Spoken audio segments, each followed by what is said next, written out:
For the past 5 years, I involved myself in a business that really brought joy to me because I felt that I was being of value to other people and helping them find some alignment in things that they were looking for. But it wasn't progressing, and it seemed to get to the point where I felt that I was trying too hard. I was efforting most of the time to try to make Which things explains happen. why it wasn't moving for you the way you wanted it and so to. I did try to make that seem to... It's hard to take score and not be affected by the outcome of the score, and therefore affect what comes next and what comes next. Not easy to stay optimistic when those around you aren't, but you can. Yeah, so I decided to put it up on a shelf for a little while and see how I would feel by letting go of it and just saying, well, maybe... Was it a relief to let go? There was a relief. There was a relief, Well, a relief, although it was something I enjoyed doing. Well, a relief is an indication that it isn't an indication that the business was right or wrong. It's an indication that the way you were thinking about it had some split energy going on within you. And when you made a decision and felt relief, then the split energy subsided. Yeah. That's the path of least resistance. Yes. So I'm not sure if I should just completely let it go. This is the thing that we really want you to hear, and we appreciate the clarity of your question so much. You cannot make a decision about what's the best thing for you to do from a place of concern or worry. Because when you're concerned or worried, you're not in sync with broader perspective, and you don't have an expansive enough view to consider things. You got to be tuned in, tapped in, turned on before source energy that is always flowing can be heard by you. So humans, so often, and it's all right, you make your decisions based upon pros and cons and pluses and minuses. You try to be objective and use statistics and that sort of thing. And we want you to understand that there is no real way for you to know whether you are making the decision which is in harmony with what you really want when you are making a decision from your awareness of what is going wrong. You just can't do it. So it's a good idea to set it aside for a little while. It's a good idea to step back from it and see how you feel about it.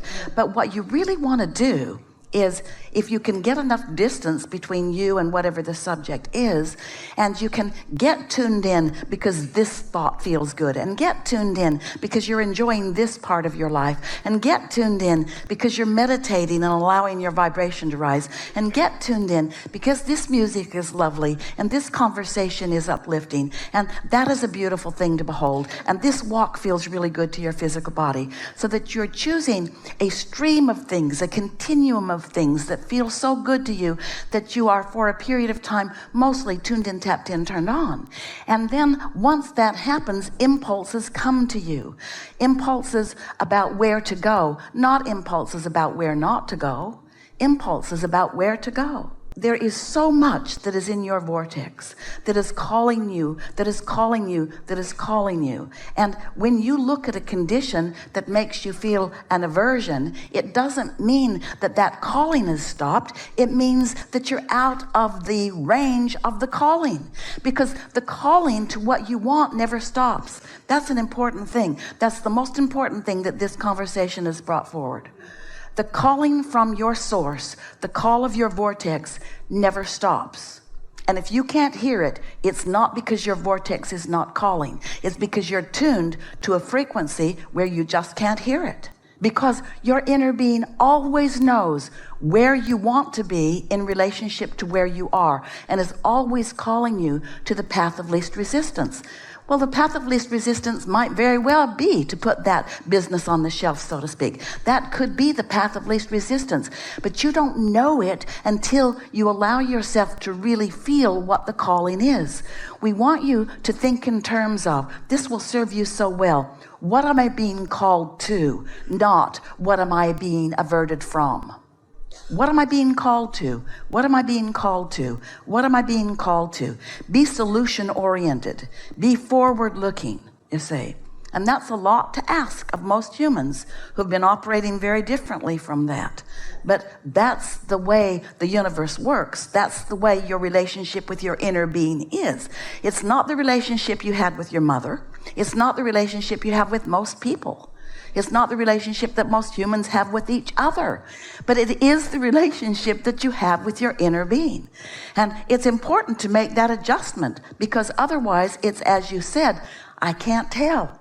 I can't tell what I'm supposed to do. Well, if you can't tell, you're not lined up. If you don't feel sure, you're not lined up.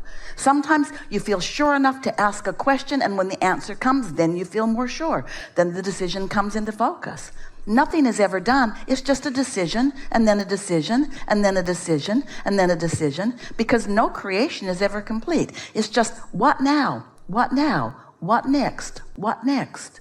Don't ever be hard on yourself for feeling like you want to take a moment to consider something. Consideration and deliberate creation are the same thing. They're one in the same thing.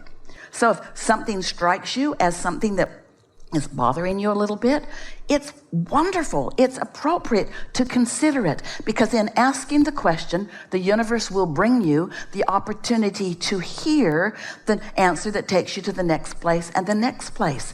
And there are no wrong across the board or right across the board answers to anything. It's an individually catered, tailored, especially to you, you see. Your inner being knows you and adores you and is speaking to you, and your only work is to keep yourself feeling good enough that you can hear it. And that's what I intend to do.